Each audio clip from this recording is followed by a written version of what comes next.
मोनिका आणि तिची कुमारी नणंद नीताने 1 महिन्यानंतर होणाऱ्या नीताच्या लग्नाची शॉपिंग करून घरात प्रवेश केला.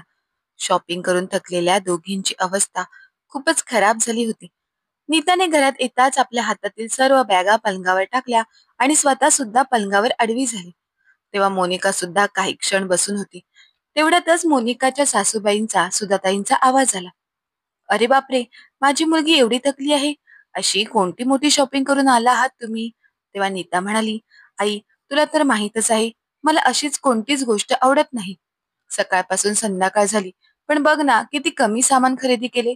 तेवढ्यातच नीताच्या होणाऱ्या नवऱ्याचा फोन आला आणि नीता आपल्या होणाऱ्या नवऱ्याबरोबर फोनवर बोलण्यात व्यस्त होऊन गेली. तेव्हा सासूबाई म्हणाल्या, "अगं मोनिका, तू का अशी बसली आहेस? तुला दिसत नाही का नीता किती थकली आहे? जा, जाऊन माझ्यासाठी आणि तिच्यासाठी चहा बनवून आण."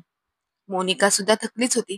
तेव्हा मोनिका मनात विचार करते की आम्ही दोघी जेव्हा थकून घरात आलो, तेव्हा समोरून सासूबाई म्हणाल्या असत्या, "तुम्ही दोघी खूपच थकून आला आहात, त्यामुळे तुम्हा दोघींसाठी मी चहा बनवते." तर किती बरे झाले असते. पण ठीक आहे, ही एवढी मोठी गोष्ट नाही. मोनिका पटकन उभी राहिली आणि तिने 3 कप चहा बनवून टेबलवर आणून ठेवला.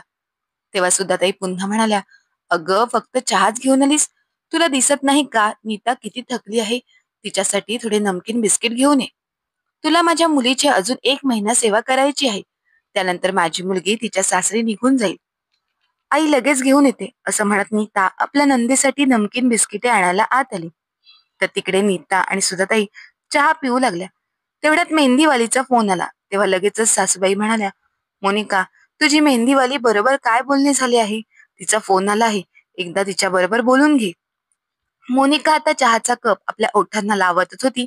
तेवढ्यातच तिने आपल्या हातातील चहाचा कप टेबलवर ठेवला आणि ती मेहंदीवाली बरोबर बोलू लागली. 5-7 मिनिटे त्यामध्येच निघून गेली. तोपर्यंत सासूबाई आणि नणंदबाई चहा पिऊन उठून सुद्धा गेल्या होत्या. त्यामुळे आता टेबलवर कोणीच नव्हते. फक्त मलाई जमा झालेली मोनिकाची थंड चहा टेबलवर शिल्लक होती. मोनिकाला तो चहा अजिबात प्यावासा वाटत नव्हता. म्हणून मोनिकाने विचार केला, तोच चहा एकदा गरम करून घेईन. मोनिकाचे डोकेही खूप दुखत होते. आता ती चहा गरम करणार तेवढ्यात सुधाताईंचा आवाज आला. "मोनिका, आत्ताच नागपूरच्या आत्याचा फोन आला होता. त्या नीतासाठी मिठाई घेऊन येत आहेत. तू पटकन 4-5 लोकांसाठी जेवण बनव. आणि हो, अजून एक, त्यांना कांदा लसूण खायला आवडते. आणि पण तुला माहित आहे, तुझे सासरे कांदा लसूण खात नाहीत. त्यामुळे सर्व भाज्या 2 प्रकारे बनव." सासूबाईंचा आदेश ऐकताच मोनिका पुन्हा एकदा उभी राहिली आणि तो थंड चहा तसाच घशाखाली उतरवून तिने स्वयंपाक करायला सुरुवात केली. अर्धा तास मोनिकाने थोडीफार जेवणाची तयारी केली होती. तेवढ्यातच तिची नणंद नीता आली आणि म्हणाली, "वहिनी, द्या, मी तुम्हाला थोडी मदत करते." नीता आता मोनिकाला जेवण बनवण्यासाठी थोडी मदत करणार. तेवढ्यात सुधाताई धावत नीताजवळ आल्या आणि म्हणाल्या, "अरे अरे, काही दिवसांची पाहुणी आहेस तू. तू कुठे काम करतेस? वहिनी आहे ना सर्व करण्यासाठी. एवढ्याच लोकांचे तर काम आहे. ये चल." असे म्हणत नीताचा हात धरून सासूबाई तिला किचनमधून बाहेर घेऊन गेल्या. मग मोनिका पुन्हा सर्व जेवण बनवण्याच्या कामात व्यस्त झाली. 2 प्रकारचे जेवण बनवता मोनिकाला रात्र झाली होती. त्यामुळे पाहुणे सुद्धा आले होते. अगोदर जेवण बनवले आणि आता ते वाढण्याची जबाबदारी सुद्धा मोनिकावरच होती. म्हणून मोनिकाने आलेल्या पाहुण्यांना आणि घरातील लोकांना सर्वांना जेवायला वाढले आणि त्यानंतर रात्री 11 वाजता ती स्वतः जेवण करण्यासाठी बसली. तोपर्यंत मोनिकाचा नवरा अनुराग आला होता. पण अनुराग घरी आल्यावर सुद्धा त्याने एवढेच जाणून घेतले की नीताच्या लग्नाच्या तयारीमध्ये अजून काय काय कामं बाकी आहेत. जेवण झाल्यानंतर भांडी घासेपर्यंत आता रात्र झाली होती. त्यामुळे बेडवर पडल्या पडल्याच मोनिकाला झोप लागली. अशीच काहीशी मोनिकाची दिनचर्या चालू होती. दुसऱ्या दिवशी सकाळी सुद्धा दैनिक कार्यामध्ये मोनिकाला त्याच सर्व गोष्टी करायच्या होत्या. खरं तर त्यांच्या घरात कामवाली बाई काम करण्यासाठी येत असायची. पण स्वयंपाकघरात स्वतःच्या आणि सासऱ्यांच्या रूममध्ये सुद्धा ताई कामवाल्या बाईंना अजिबात घुसू देत नव्हत्या. दुपारची भांडी सुद्धा कामवालीकडून बाल्कनीमध्येच धुवून घेतली जात असायची. पण ती भांडी सुद्धा फक्त खरकटी भांडी. पण ती घासून झालेली भांडी ती कामवाली स्वयंपाकघरात ठेवू शकत नव्हती. ती धुवून झालेली भांडी पुन्हा स्वयंपाकघरात आणून ती कपड्याने पुसून जागेवर ठेवण्याची जबाबदारी सुद्धा मोनिकाचीच होती. आणि जेवण बनवण्यासाठी लागणारी भांडी तर स्वतः मोनिकाला स्वयंपाकघरात धुवून घ्यावी लागत होती. एवढेच नाही तर सासूबाईंना मशीनमध्ये कपडे धुतले तरी आवडायचे नाहीत. अशा परिस्थितीत मोनिका फक्त तिचे आणि अनुरागचे कपडे मशीनमध्ये घेत होती. त्यामुळे मोनिकाला घरातील बाकीचे सर्व कपडे हाताने धुवावे लागायचे. पण तिच्या नंदेने नीताने स्वतःचे कपडे कधीच आपल्या वहिनीकडे धुवायला दिले नाहीत. नीता तिचे कोणतेही वैयक्तिक काम तिच्या वहिनीकडून करून घेत नव्हती. पण सुधाताईंनी कधीही कोणतीही कसर सोडली नाही. आज सकाळी हे सर्व करताना मोनिकाला थकवा जाणवत होता. पण सकाळचे काम करून मोनिकाला थोडा आराम मिळणार होता. तेवढ्यातच सुधाताईंनी पुन्हा आवाज दिला. मोनिका, लवकर इकडे ये, आपल्याला लग्नाची पॅकिंग सुरू करायची आहे. हळूहळू आपण रोज थोडे थोडे काम करू, तेव्हा कुठे ते पूर्ण होईल. मोनिकाचे मन करत होते की थोडा वेळ आराम करावा, पण तिला पॅकिंग करण्यासाठी जावे लागले. मग पुन्हा तेच झाले जे प्रत्येक वेळी होत असायचे. लगेचच सुधाताईंच्या बहिणीचा फोन आला आणि त्या फोनवर बोलण्यासाठी उठून गेला. त्यामुळे तिथे एकटी मोनिकाच पॅकिंग करू लागली. पॅकिंग करत असताना 2 तास कसे निघून गेले तिला समजले नाही. पुन्हा नेहमीप्रमाणे चहाची वेळ झाली. तेव्हा सुधाताई म्हणाल्या, मोनिका, आज चहा बरोबर थोडा नाश्ता सुद्धा बनव. आता माझ्या बहिणीचा फोन आला होता. ती थोड्याच वेळात आपल्या घरी येत आहे. मग तिच्यासोबत तुला सुती साड्या खरेदी करायला जायचं आहे. आणि येताना मी जे फिटिंग करण्यासाठी ब्लाऊज दिले होते ते सुद्धा घेऊन यायचे आहेत. ते घेतल्यानंतर पुढे गाणे म्हणणाऱ्यांना सुद्धा बुक करून ये. आणि हो, सर्व करून यायला रात्र होईल, त्यामुळे जेवण आत्ताच बनवून ठेव. पुन्हा एकदा मोनिकाने पटकन जेवण बनवण्यास सुरुवात केली. जेवण तयार झाल्यानंतर ती सासूबाईंच्या बहिणीबरोबर सुती साड्यांच्या खरेदीसाठी गेली. आज रात्री सुद्धा मोनिकाला घरी परत यायला रात्रीचे 9 वाजले होते. मग पुन्हा तेच रोजचेच रडगाणे चालू झाले. पण आज मोनिकाला स्वतःवर नियंत्रण ठेवता आले नाही. ती पुढे आली आणि म्हणाली, आई, मला खूप थकवा जाणवत आहे, मी जाऊन झोपते. अगं, खरेदी करून कोणाला थकवा येतो का? आम्हाला खरेदीचे काम कोणी दिले असते तर आम्ही ते केले असते. नीताला तू आणलेल्या सर्व गोष्टी आवडतात, म्हणूनच मी खरेदीला न जाता तुला पाठवते. आता मावशी आली आहे तर थोडा वेळ बोल तिच्याशी. तेव्हा सुधाताईंची बहीण त्यांना म्हणाली, अगं सुधा, उगाचच मोनिकाला का त्रास देतेस? जाऊ दे तिला झोपायला. अगं माझ्या बहिणी, यात कुठे आला थकवा? यामध्ये थकव्याची गोष्टच नाही. मोनिका, जा 4 कप कॉफी बनवून घेऊन ये. आता पाहुण्यांसमोर मोनिका काय बोलणार होती? रोजचे काम करून मोनिकाला सवय झाली होती. पण जेव्हापासून लग्नाचे काम वाढले होते तेव्हापासून मोनिकाला 2 क्षण आरामात बसण्यासाठी फुरसत मिळत नव्हती. दुसऱ्या दिवशी सकाळी 9 वाजले तरी मोनिका आपल्या रूम मधून बाहेर आली नाही. तेव्हा सुधाताईंचा पारा चांगलाच चढला होता. सकाळची चहा तर त्यांनाच बनवून घ्यावी लागली होती. आता नाश्त्याची तयारी सुद्धा त्यांनाच करावी लागणार होती. तेवढ्यातच अनुराग आला. आई, मोनिकाला खूप ताप आला आहे. मी तिला डॉक्टरांकडे घेऊन जात आहे. तिकडून आलो की मग ऑफिसला जाईन. आई, तोपर्यंत तू जेवणाची तयारी करून ठेव. आपल्या मुलाचे असे बोलणे ऐकल्याबरोबर सुधाताईंचा पारा 7व्या आसमानावर चढला. म्हणून त्या रागातच पटापट जेवणाची तयारी करू लागल्या. जेवण झाल्यानंतर त्यांनी लगेचच आपल्या नवऱ्याला कैलासरावांना जेवण दिले आणि आपल्या नवऱ्याकडे सुनबाईची तक्रार करत म्हणाल्या, मी तर आजकालच्या सुनांच्या शरीराचा विचार करूनच हैराण होऊन जाते.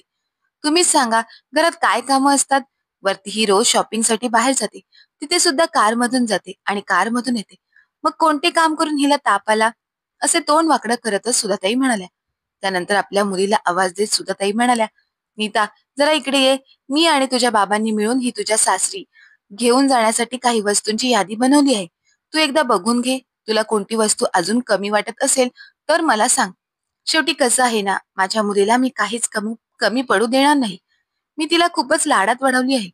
त्यामुळे माझ्या मुलीला तिच्या सासरी सुद्धा मी खूप सुख सुविधांसोबतच पाठवेन. जेव्हा नीताने ती यादी हातात घेतली तेव्हा ती यादी दूर फेकून देत म्हणाली, नीता आपल्या आईला म्हणाली, आई, मला या सर्व गोष्टींची काहीच गरज नाही. या सर्व गोष्टी तर माझ्या सासरी आहेत. जर तुला काही द्यायचं असेल तर एक 24 तास काम करणारा नोकर मला लग्नात भेट म्हणून दे. नीताचे असे बोलणे सुधाताईंच्या काही लक्षात येत नव्हते. तेव्हा तिचे बाबा कैलासराव नीतावर ओरडत म्हणाले, नीता, आपल्या आई बरोबर असं बोलतात का?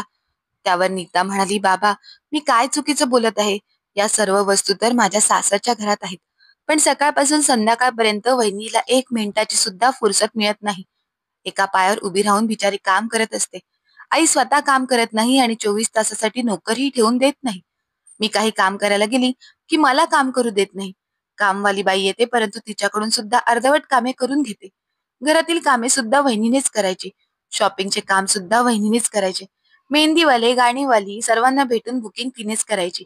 लग्नासाठी लागणारी पॅकिंग सुद्धा वहिनीनेच करायची. सर्वांसाठी लागणारा चहा, नाश्ता, जेवण तिने एकटीनेच बनवायचा. घरात येणाऱ्या पाहुण्यांची करमणूक सुद्धा तिनेच करायची. तुमच्यासाठी लागणारे सामान सुद्धा वहिनीनेच खरेदी करून आणायचे. एवढं सगळं करून सुद्धा तिलाच ऐकवले जाते की तुला कोणते काम करून थकवा येतो. बाबा जो काम करतो ना त्यालाच ऐकवले जाते. त्यामुळे एखादी चुकी झाली तर त्या चुकीसाठी जबाबदार सुद्धा वहिनीलाच धरून सर्वजण तिलाच बोलतात. कारण सर्व गोष्टींची जबाबदारी एकट्या वहिनीची असते ना. उद्या माझं लग्न होऊन मी जेव्हा माझ्या सासरी जाईन तेव्हा माझ्या सासूबाई सुद्धा माझ्याकडून अशीच कामे करून घेतील. वहिनी तर आत्ता आजारी पडली आहे, पण एवढे काम करून मी तर दुसऱ्या दिवशीच आजारी पडेन. आज वहिनीला ताप आला आहे, थकवा आला आहे, तर थकवा कशामुळे येतो याचा पुरावा तुम्हाला हवा आहे? एक स्त्री असून सुद्धा आई, तू दुसऱ्या स्त्रीबद्दल इतकी असंवेदनशील कशी असू शकतेस? नीताचे असे उत्तर ऐकून सुधाताईंची मान शरमेने खाली गेली. इतक्यात अनुरागही आला आणि म्हणाला, आई, नीता बरोबर बोलत आहे. मोनिकाला सलाईन लावण्यात आली आहे. अशक्तपणा आणि थकव्यामुळे तिची तब्येत इतकी बिघडली आहे की तिला उभी राहिली तरी चक्कर येत आहे. पण चूक माझीही आहे. हे सगळं मीच सांभाळायला हवं होतं. अनुरागलाही आज खूप पश्चाताप होत होता. आज सुधाताईंना पहिल्यांदाच आपल्या मुलामुलीचे एकत्रितपणे असे बोलणे ऐकल्यामुळे सुधाताईंना आपली चूक समजली होती. सुधाताईंनी आपल्या सुनेकडे अनेक वेळा दुर्लक्ष केले होते. पण आज त्यांच्याच मुलांचा भारदस्त आवाज त्यांना स्वतःमध्ये बदल घडून आणण्यास भाग पाडत होता. म्हणून सुधाताई लगेचच डोळ्यात पाणी आणून स्वयंपाकघरातील कामे करायला गेल्या. संध्याकाळी मोनिका परत आली तेव्हा तिने पाहिलं की स्वयंपाकीन स्वयंपाकघरात जेवण बनवत आहे आणि कामवाली बाई स्वयंपाकघरात सर्व भांडी धुत आहे. याशिवाय सुधाताई पॅकिंगच्या वस्तूंची व्यवस्था करत होत्या. हे सर्व पाहून मोनिकाच्या चेहऱ्यावर गोड हसू उमटलं. मला माहित नाही का, पण प्रत्येक जण आपली सून आजारी पडण्याची वाट का पाहत असतो? जर सुरुवातीपासूनच घरातील सर्वजण मिळून मिसळून प्रत्येक काम आपापल्या पद्धतीने करत राहिला तर ही परिस्थिती येणारच नाही. हा सर्व बदल आपल्या नंदेमुळे म्हणजेच नीतामुळे झाला आहे. हे जेव्हा मोनिकाला समजले तेव्हा तिने अगदी मनापासून आपल्या नंदेचे, नीताचे आभार मानले. कारण उशिरा का होईना परंतु आज मोनिकाच्या घरामध्ये तिच्या मनासारखे वातावरण तयार झाले होते. मित्र आणि मैत्रिणींनो, नीतासारखीच नणंद सर्व महिलांना मिळो असे तुम्हाला सुद्धा वाटते का? याविषयी आपले काय मत आहे आम्हाला कमेंट बॉक्समध्ये कमेंट करून नक्की कळवा. जर का तुम्हाला ही कथा आवडली असेल तर कथेला लाईक करा, शेअर करा आणि अशाच नवनवीन कथा ऐकण्यासाठी तुम्ही अजूनही आपला माणूस या चॅनलला सबस्क्राईब केलं नसेल तर मात्र सबस्क्राईब करायला विसरू नका. धन्यवाद.